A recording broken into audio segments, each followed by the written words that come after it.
আজকে ভৌতোলক বিজ্ঞানের দ্বিতীয় পর্বে আমরা কথা বলবো এইচএসসি শর্ট সিলেবাসের বিষয় নিয়ে। তো আমি এদিন খেয়াল করে দেখলাম যে আমাদের শর্ট সিলেবাসে অপবর্তন আর সমাবর্তন আলোর এই দুইটা ধর্ম নাই। এক হলো অপবর্তন আর এক হলো সমাবর্তন। এই অপবর্তন আর সমাবর্তন যেহেতু আমাদের শর্ট সিলেবাসের ভিতরে নাই, তার মানে আমি আপাতত আজকে এই অপবর্তন আর সমাবর্তন রিলেটেড বোর্ডে যা কোশ্চেন আছে সেটা পড়াবো না। তো অপবর্তন না সমাবর্তন, তো সমাবর্তন বা অপবর্তন কোন সৃজনশীল আসছে বা এটা আমি কিভাবে চিনব, তো এটাও একটা ব্যাপার থাকে। এছাড়া অপবর্তনের ভিতরে আসছে আবার অপবর্তন গ্রেটিং। এই অপবর্তন গ্রেটিংও তো অনেক বোর্ডে আসছে, তো এইটা আমি কীভাবে চিনবো এটা একটা ব্যাপার থাকে। কারণ এগুলো আমাদের শর্ট সিলেবাসে যেহেতু নাই, প্র্যাকটিস করার দরকার নাই। মানে আমাদের শর্ট সিলেবাস আমাদের খুবই সহজ করে দিছে, কারণ এই অপবর্তন আর অপবর্তন গ্রেটিং থাকলে তোমরা বেশিরভাগই পরীক্ষায় ঝামেলা করতাম। তো আজকে আমি গতদিন যে সূত্রগুলো পড়াইছি তার মধ্যে কিছু কিছু জিনিস আজকে আর একটু ক্লিয়ার করব এবং কিছু বোর্ড কোশ্চেনের সমাধান নিয়ে আলোচনা করব, যাতে তোমাদের ভৌতোলক বিজ্ঞান প্র্যাকটিস করতে আর কোনো সমস্যা না হয় একদমই। গতদিন আমি এই ভৌতোলক বিজ্ঞানের নোটটা থেকে অনেক কিছু দেখাইছিলাম। এর বাইরে কোনো সূত্র অ্যাডমিশনও আমি দেখি নাই এবং ইন্টার এইচএসসিতে বোর্ডেও আসে নাই। তো এইখানে আজকে আমি নতুন করে কী দেখাইতে আসলাম, এইখানে আমার নতুন করে আজকে কিছু কিছু সামান্য জিনিস দেখানো দরকার আছে।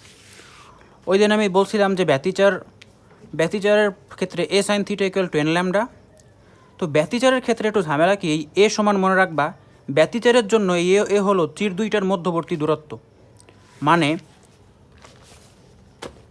এই যে যদি একটা চির হয়, ব্যতিচারের জন্য আমরা এইটাকে ধরি এ, কিন্তু অপবর্তনে তো চিরই থাকে একটা। তো অপবর্তনের ক্ষেত্রে আমরা চির ধরি হচ্ছে চিরের প্রস্থ। এই চিরের প্রস্থ নিয়ে আমরা অনেকে ঝামেলা করি। চিরের বেদ বা চিরের প্রস্থ একই কথা। চিরের প্রস্থ ওই চিরটা নিজে কতটুকু ফুটা বা কতটুকু ছিদ্র করা, এটাকে বলে চিরের প্রস্থ। এইটাকে আবার অপবর্তনের জন্য আমরা বলি এ দিয়ে। এই ঝামেলাটা আমরা অনেকেই পোহাই। তো আল্লাহর অশেষ রহমত যে অপবর্তন আমাদের সিলেবাসে নাই, এইটা দেওয়ারও কোনো সম্ভাবনা নাই, কিন্তু প্রশ্নে কিন্তু দিতে পারে চিরের প্রস্থ এত, চির দুইটার মধ্যবর্তী দূরত্ব এত। তো সেই ক্ষেত্রে আমরা চির দুইটার মধ্যবর্তী দূরত্ব ধরবো এ ধরবো ব্যতিচারের জন্য, যেহেতু আমাদের সিলেবাসে অপবর্তন আর সমাবর্তন নাই, ব্যতিচার আছে। এরপরে আজকে জিনিসটা আবার দেখাবো যে অপবর্তন গ্রেটিং তো আমাদের সিলেবাসে নাই, তো এইটা নিয়েও পড়াশোনার দরকার নাই। আজকে আমি এইটা নিয়েও কিছু দেখাবো না, যেহেতু এটা আমাদের সিলেবাসে নাই। সমাবর্তন নাই, তবে প্রশ্ন পড়ে কীভাবে বুঝবো এটা আমি একটু পরে আসতেছি। আমি বোর্ড প্রশ্নগুলো একটু বিশ্লেষণ করাবো।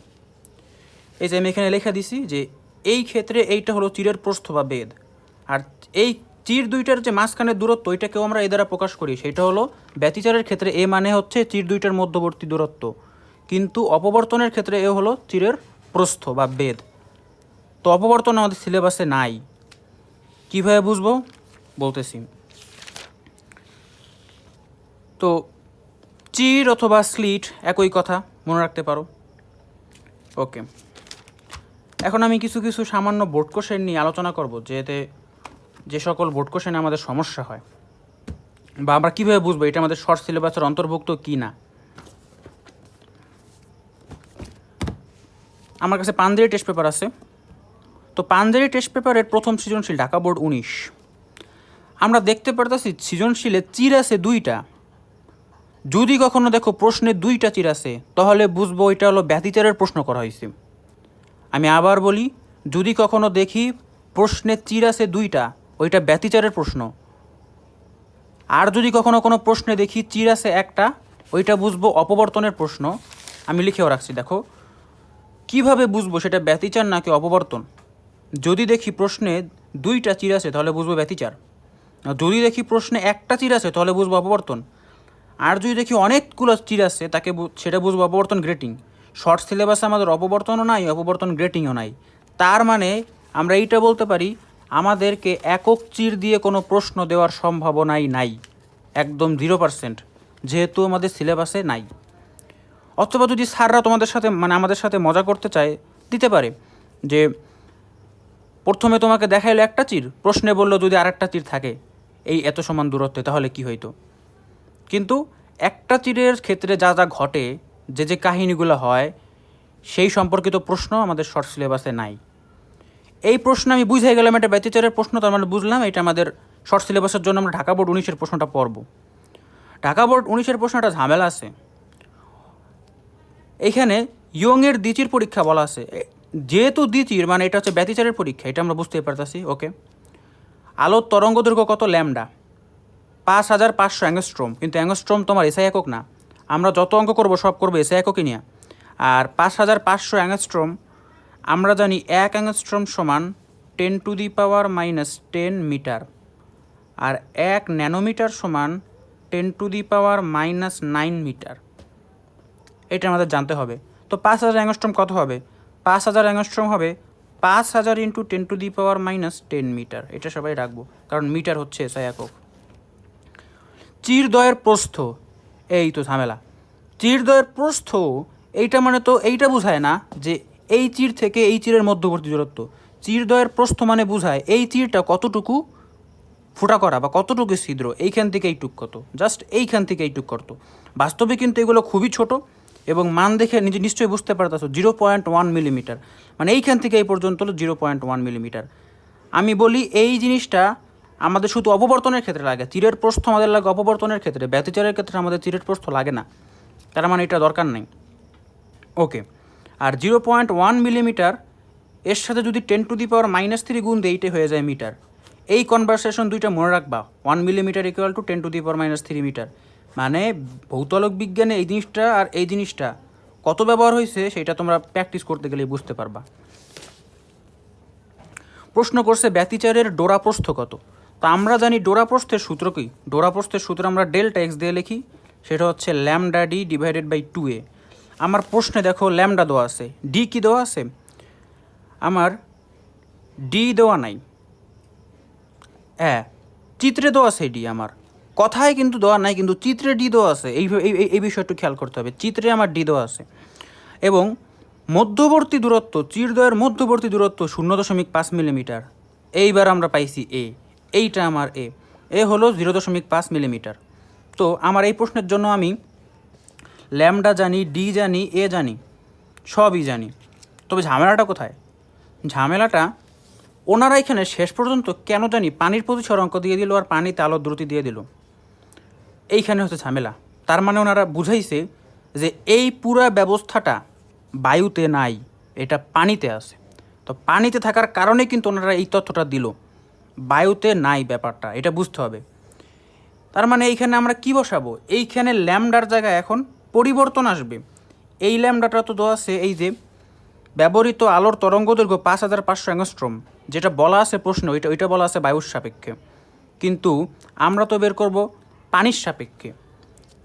তো পানির সাপেক্ষে যদি বের করতে যাই, আমরা জানি সবসময় এই সূত্রটা সবসময় আমরা মনে রাখবো, mu water lambda water = mu air lambda air. এইটা কীভাবে আসলো এটাও দেখাই দিই।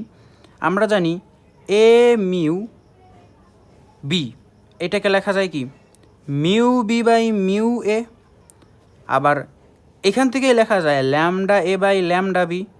তো কোনা বজ্রগুণন করলে এই সম্পর্কটা বের হয়ে যায়।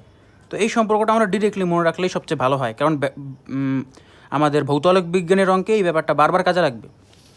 গেল, এখান থেকে পানির তরঙ্গদৈর্ঘ্য বের করলেই খেলা শেষ।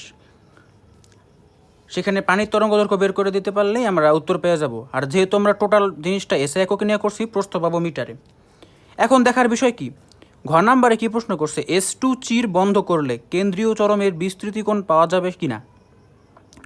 খেয়াল করো, আমি যদি S2 চির বন্ধ করে দিই, একটা চির হয়ে গেলে ব্যাপারটা হয়ে যাবে অপবর্তন। অপবর্তন আমাদের শর্ট সিলেবাসে নাই। একটা চির হইলেই ব্যাপারটা অপবর্তন হয়ে যাবে, অপবর্তন শর্ট সিলেবাসে নাই, মানে ঢাকা বোর্ড 19-এর এই ঘ নাম্বার অঙ্কটা করার দরকার নাই। ওকে, বোঝা গেছে। 2 নম্বর প্রশ্ন, হ্যাঁ পরীক্ষাগারে ইয়ংয়ের দ্বিচির পরীক্ষা, আমি শুইনাই বুঝে গেলাম এটা ব্যতিচার। দ্বিচিরের কথা শুইনাই বুঝে গেলাম এটা হচ্ছে ব্যতিচার। ওকে, আমার আলোর তরঙ্গ দৈর্ঘ্য দেওয়া আছে, স্লিট মানে চির, স্লিট মানে বুঝবা চির বা ছিদ্র। স্লিটগুলো হতে 1 মিটার দূরে পর্দা, তার মানে এটা হচ্ছে আমার ডি এর মান, মানে চির থেকে কতটুকু দূরে পর্দা, এটা আমার ডি এর মান। এই যে এই প্রশ্নটা দেখা মানে টুইস্ট হচ্ছে এই জায়গাটাই। 4টি উজ্জ্বল ডোরার ব্যবধান কত? 5 মিলিমিটার।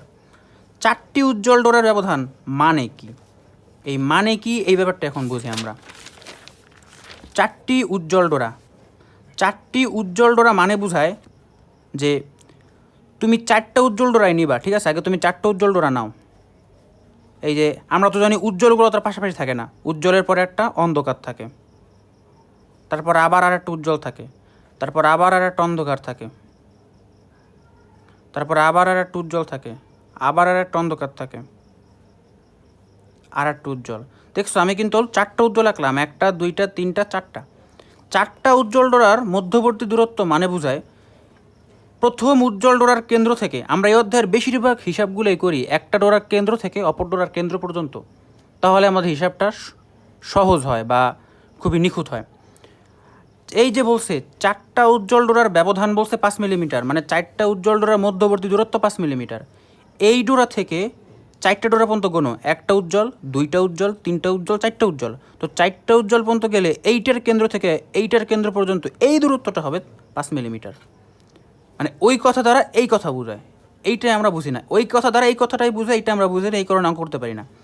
এখন দেখতে হবে এর মধ্যে আমার ডোরা ব্যবধান আছে কয়টা, ডোরা ব্যবধান আছে কয়টা, এটা দেখতে হবে। আমি গত পর্বে শিখাইছিলাম ডোরা ব্যবধান 3ভাবে সংজ্ঞায়িত করা যায়। হইতে পারে সেইটা একটা উজ্জ্বলের কেন্দ্র থেকে পরবর্তী উজ্জ্বলের কেন্দ্র, অথবা একটা অন্ধকারের কেন্দ্র থেকে পরবর্তী অন্ধকারের কেন্দ্র, অথবা পাশাপাশি উজ্জ্বল আর অন্ধকার যতটুকু জায়গা নেয়। এখন দেখো, একটা উজ্জ্বলের কেন্দ্র পরবর্তী উজ্জ্বলের কেন্দ্র আমার এইটা লাগবে, কারণ আমার এখানে উজ্জ্বল নিয়ে খেলা হয়েছে। এখন দেখো, একটা উজ্জ্বলের কেন্দ্র থেকে পরবর্তী উজ্জ্বলের কেন্দ্র, এই যে একটা ডোরা ব্যবধান একটা, আবার একটা উজ্জ্বল থেকে পরবর্তী উজ্জ্বলের কেন্দ্র, এই যে আর একটা, আবার একটা উজ্জ্বলের কেন্দ্র থেকে পরবর্তী উজ্জ্বলের কেন্দ্র, এই যে আর একটা। তার মানে আমার এখানে ডোরা ব্যবধান আছে 3টা। ডোরা ব্যবধান আছে কয়টা? 3টা। কিন্তু আমরা যে সূত্র পড়ি ডোরা ব্যবধানের সূত্র lambda d by a, x equal to lambda d by a, এখানে এক্স মানে কি বোঝায়? এখানে এক্স মানে বোঝায় একটা ডোরা ব্যবধান, এক্স মানে বোঝায় একটা ডোরা ব্যবধান। কিন্তু আমি দেখতেছি আমার এখানে আছে 3টা ডোরা ব্যবধান। তাহলে এখন করতে হবে ঐকিক নিয়ম, যে 3টা ডোরা ব্যবধান 5 মিলিমিটার, সুতরাং একটা ডোরা ব্যবধান কত? 5/3 মিলিমিটার। 5/3 into 10⁻³ metre. আর এই একটা ডোরা ব্যবধান মানে আমার কি? একটা ডোরা ব্যবধান, একেই আমরা কী দ্বারা প্রকাশ করি? একটা ডোরা ব্যবধানকে আমরা কী দ্বারা প্রকাশ করি? এক্স, মানে ডোরা ব্যবধান হিসেবে। এই যে আমি পেয়ে গেলাম এক্স। তার মানে আমরা সূত্র কী জানি? X equal to lambda d by a. আমি এক্সের মান জানি, আমি আমার প্রশ্নের জন্য কার মান জানি? ডি এর মান জানি, ল্যামডার মান জানি। বের করতে বলছে স্লিট দুটির মধ্যবর্তী দূরত্ব। স্লিট দুটির মধ্যবর্তী দূরত্ব মানে কার মান চাইছে? এর মান চাইছে। বের করা কি আহামরি কোনো কঠিন ব্যাপার না, বের করে ফেলবো। এখন অনেকের মনে প্রশ্ন আসতে পারে, এখানে যদি এইগুলো না দিয়ে আরও বেশি পরিমাণ দেয়। এই কারণে আমরা একটা জিনিস সূত্র আকারে মনে রাখবো। সূত্র আকারে আমরা একটা জিনিস মনে রাখবো, সেটা হলো, যেহেতু আমরা দেখতে পারতেছি পরপর 2টা উজ্জ্বল ডোরার ব্যবধান কত? একটা ডোরা ব্যবধান। এই যে পরপর 2টা উজ্জ্বল ডোরার ব্যবধান মানেই কিন্তু বোঝায় একটা উজ্জ্বল ডোরার কেন্দ্র থেকে পরবর্তী আরেকটার কেন্দ্র। এইটা মানে বুঝি আমরা কত? একটা ডোরার ব্যবধান। তাহলে আমরা লিখতে পারি, এই 2কে যদি এন ধরি তাহলে 1কে ধরতে হবে কি? n-1। পরপর এনটি উজ্জ্বল ডোরার ব্যবধান, n-1টি ডোরা ব্যবধান। তো এইটাকে আমরা উজ্জ্বল বা অন্ধকার উভয়ের ক্ষেত্রে বলতে পারি। অথবা পরপর 2টি অন্ধকার ডোরার ব্যবধান, একটা ডোরা ব্যবধান, পরপর এনটি অন্ধকার ডোরার ব্যবধান, n-1টি ডোরা ব্যবধান। ওকে,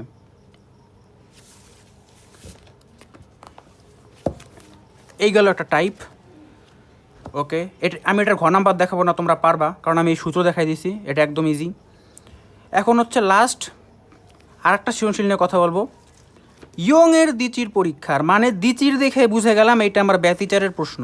ব্যতিচারের প্রশ্ন মানে শর্ট সিলেবাস আছে, এইটা আমার লাগবে। ওকে, অন্যদিকে দেখো এই যে পাশে আমার একটা প্রশ্ন আছে, যশোর বোর্ড 2019, এখানে অপবর্তন গ্রেটিং বলা লাগবে না, এটা আমার শর্ট সিলেবাসে নাই। এই যশোর বোর্ড 19 এটা আমরা বাদ দিয়ে দিব, শর্ট সিলেবাসে এটা নাই। ওকে, প্রশ্ন নাম্বার 3 দেখো কি বলছে, চির দুইটির ব্যবধান 0.4 মিলিমিটার, মানে চির দুইটির ব্যবধান, এখানে আমার কী দেওয়া আছে? আমার এ দেওয়া আছে। পর্দার দূরত্ব কত? 1 মিটার। পর্দার দূরত্ব 1 মিটার মানে কত দেওয়া আছে? আমার ডি দেওয়া আছে। 31 অ্যাংস্ট্রম মানে আমার ল্যামডা দেওয়া আছে, ভালো কথা। টুইস্ট কোথায় আমরা এখন খেয়াল করব। তরঙ্গ দৈর্ঘ্যের আলো তীরের উপর ফেলা হলে পর্দার কেন্দ্র থেকে ডানে বায়ে 12টা উজ্জ্বল ডোরা দেখা যায়।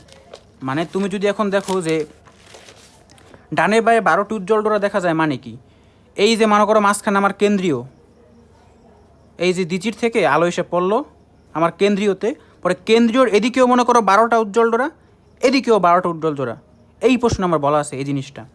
ওকে, এই আমার তথ্য। চিরের মধ্যবর্তী ব্যবধান কমানো হলে পর্দায় দৃশ্যমান ডোরার পরিবর্তন হয়। এটা আমাদের দরকার নাই, এটা আমরা পরে দেখবো। আগে আমরা গ নাম্বারটা সলভ করি। পর্দায় 12তম উজ্জ্বল ডোরার কৌণিক সরণ নির্ণয় করো। মনে রাখবা, ব্যতিচারের ক্ষেত্রে যদি কৌণিক সরণ চায়, তাহলে জাস্ট চাইছে কাকে? ব্যতিচারের বেলায় কৌণিক সরণে আমরা 2 থিটা করবো না, জাস্ট চাইছে হচ্ছে থিটাকে। কিন্তু অপবর্তনের বেলায় কৌণিক সরণে 2 থিটা করবো। মজার ব্যাপার, অপবর্তন আমাদের সিলেবাসেই নাই, কোনো প্রশ্নে আমাদের 2 থিটা করার দরকারও নেই। ওকে, এখন একটা মজার বিষয় দেখবা, গাইডে ট্যান আনা করার এটা আমি কোনো দরকার মনে করি না, কারণ আমরা ব্যতিচারের সূত্র শিখছি। ওই সূত্র যদি না খাটাই তাহলে এত কষ্ট করে ট্যান কেন আনবো? আমরা কি শিখছি? উজ্জ্বল ডোরার জন্য সূত্র কি? A sine theta equal to n lambda. অন্ধকার ডোরার জন্য কে sine theta n equal to 2n+1 lambda by 2। যেহেতু এখানে উজ্জ্বল ডোরার কথা বলা হয়েছে, 12টা উজ্জ্বল ডোরা, তার মানে আমরা কোনটা খাটাবো? A sine theta n equal to n lambda. তাহলে চলো খাটাই। A sine theta equal to n lambda বা sine theta equal to n lambda by a বা theta equal to sine inverse n lambda by a. মনে রাখবা, ভৌতআলোক বিজ্ঞানের 100% অঙ্কই sign দিয়ে করা যায়, এখানে ট্যানের কোনো ব্যবহার লাগেই না। তো আমি যদি এখন সাইন ইনভার্স দেই, এনের মান কত? যেহেতু আমার যে কোনো এক পাশে গুণবা 12টা, যেহেতু আমার যে কোনো এক পাশে কেন্দ্রীয় উজ্জ্বল থেকে যে কোনো এক পাশে 12টা আছে, তাই এনের মান হচ্ছে 12। আমার 12টা উজ্জ্বল ডোরা আছে। এখন দেখো, এখানে কিন্তু বলাই আছে যে প্রথমের জন্য আমরা একই ধরি এখানে এনের মান, দ্বিতীয়র জন্য 2 ধরি। তাহলে যেহেতু 12টা আছে, 12টার জন্য কত ধরবো? 12ই ধরবো। ল্যামডার মান তো দেওয়াই আছে আমার 31 অ্যাংস্ট্রম, মানে 3100 ইন্টু 10⁻10। আর এর মানও আমার দেওয়া আছে কত? চির দুটির ব্যবধান 0.4 মিলিমিটার, মানে 0.4 ইন্টু 10⁻³ গেল। তুমি যদি হিসাব করো দেখবা 0.53 ডিগ্রি এটা পেয়ে গেছো, সেম উত্তর। আমি আবারও বলি, ভৌতআলোক বিজ্ঞানের কোনো অঙ্ক ট্যান দিয়ে করবো না, সব অঙ্ক সাইন দিয়েই করা যায়। এই যে এখানে এত হিসাব নিকাশ করছে, এটা দরকারই নাই। এইটুকু হিসাব নিকাশেই আমার গ নাম্বার শেষ। তো বুঝতে পারলাম যে আমাদের, যেমন দেখো এখানে বলছে, এখানে এখন আমি নিশ্চয়ই বুঝে গেছি তোমরা এইটুকু মানে বোঝার ক্ষমতা অর্জন করছো যে সকল অঙ্ক সাইন দিয়ে করা যায়, যেখানে ট্যান লাগে না। আবার আমাদের এই ব্যতিচারের অঙ্কগুলোতে, আমাদের শর্ট সিলেবাসে ব্যতিচারের অঙ্ক আছে, অপবর্তনের অঙ্ক নাই। এই ব্যাপারটাতে খেয়াল করব। এখন আমি লাস্ট হচ্ছে 18 সালের একটা বোর্ড নিয়ে কথা বলবো। দেখো 18 সালের এই বোর্ডে কী আছে, ইয়ংয়ের দ্বিচির পরীক্ষায় 5000 অ্যাংস্ট্রম তরঙ্গ দৈর্ঘ্যের আলো প্রয়োগ করা হলো। মানে আমার এইখানে ল্যামডার মান কত? এখানে আমার ল্যামডার মান হচ্ছে 5000 অ্যাংস্ট্রম, ভালো কথা। চিরদ্বয়ের মধ্যবর্তী দূরত্ব কত? মানে আমার এখানে চিরদ্বয়ের মধ্যবর্তী দূরত্ব 0.1 মিলিমিটার, মানে এখানে আমার কার মান এত? বলো, এখানে আমার চিরদ্বয়ের মধ্যবর্তী দূরত্ব দেওয়া আছে, মানে এর মান। আর চির হতে পর্দার দূরত্ব 2 মিটার, মানে এটা ডি এর মান, ভালো কথা। বলছে কেন্দ্রীয় উজ্জ্বল ডোরা হতে দশম উজ্জ্বল ডোরার দূরত্ব নির্ণয় করো। আমি কিন্তু সূত্র শিখাইছি। কি সূত্র শিখাইছি? এই যে কেন্দ্রীয় উজ্জ্বল ডোরা হতে এনতম উজ্জ্বল ডোরার দূরত্ব xn কত? এন ল্যামডা ডি বাই এ। এইটা খাটাবা। আর এইখানে এটা খাটাবা। এইখানে আমার শুধু ল্যামডার মান জানি, ডি এর মান জানি, এর মান জানি। এনের মান কত হবে? কত বলছে? দশম। এইখানে যার জন্য এনের মান তাই বসাবা, দশমই বসাবা। ওকে, পরবর্তী অঙ্কে দেখো কি বলছে, দশম উজ্জ্বল ডোরা ও দশম অন্ধকার ডোরার মধ্যকার কৌণিক অবস্থান তুলনা করো। ওকে, এখন যদি আমরা কৌণিক অবস্থান তুলনা করি, এইখানে যেমন করছে আমরা মানে করবো না। আমরা যেহেতু সূত্র শিখছি, কি সূত্র শিখছি? এই সূত্রটা আমরা বারবার খাটাবো। কোণ বের করতে বললে আমরা এই সূত্র খাটাবো। এই সূত্র দিয়ে সব কোণ বের করা যায়। আবারও বলি, কোণ বের করতে বললে আমরা এই সূত্র খাটাবো। এই সূত্র দিয়েই সকল কোণ বের করা যায়, মনে রাখবা। এখন আমাদের কোণ বের করতে বসে, চলো আমরা কোণ বের করি। বলছে কৌণিক অবস্থান তুলনা করো, দশম উজ্জ্বল ডোরা ও দশম অন্ধকার ডোরার মধ্যকার কৌণিক অবস্থান তুলনা করো। প্রথমে যদি আমরা উজ্জ্বল ডোরার জন্য করি,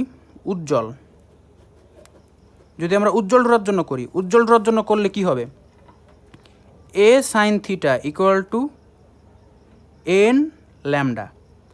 এখানে আমার এনের মান কত হবে, এখানে আমার এনের মান হবে হচ্ছে 10। তাহলে থিটা আমরা লিখতে পারি sine inverse n lambda by a. এনের মান বসাবো আমরা 10, ল্যামডার মান বসাবো যেটা প্রশ্নে 10, এর মান বসাবো, এখান থেকে একটা মান পাবা। আবার অন্ধকার বলছে কত, অন্ধকারের জন্য যেহেতু এটা ব্যতিচার, কেমনে বুঝলাম, এটা দ্বিচির পরীক্ষা তাই বুঝলাম ব্যতিচার, কারণ এক চির হইলেও হয়তো অববর্তন, আর অনেকগুলো চির হইলে হয়তো অববর্তন গ্রেটিং, দ্বিচির মানেই ব্যতিচার এখানে। ওকে, আর অন্ধকারের জন্য কোনটা খাটাবো, a sine theta n equal to 2n + 1 lambda by 2। তাহলে a sine theta 2n + 1 lambda by 2, এইখান থেকে বের করবো থিটা। এইখানে আবার এখানে এনের মান কত বসাবে এটা একটু বলে দিই।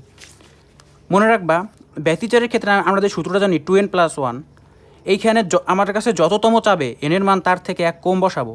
যেমন 1 চাইলে 0 বসাবো, 2 চাইলে 1 বসাবো, 3 চাইলে 2 বসাবো। চাইছে আমার কত, দশম অন্ধকার ডোরা, বসাবো কত এনের মান, বসাবো 9, এনের মান বসাবো 9। এনের মান বসা এইখানে আমি এটা থিটা বের করব। বিশ্বাস করো আমাদের থিটা বের করতে হলে এইভাবে যাইতে হবে, ওই ট্যান দিয়ে করার কোনো মানে হয় না, ট্যান দিয়ে এখানের কোনো অঙ্ক করতে হবে না। তো যদি আমি থিটা বের করে 2টা, এরপরে কি করব, জাস্ট থিটার পার্থক্য নির্ণয় করব, কত ডিগ্রি। তোমরা দেখবা গাইডে কত মিনিট কত সেকেন্ড এটা নির্ণয় করছে, এইটা নির্ণয় করার দরকার নাই, জাস্ট এখানে কৌণিক অবস্থান চাইছে কত ডিগ্রি, শেষ করে দেবা, শেষ।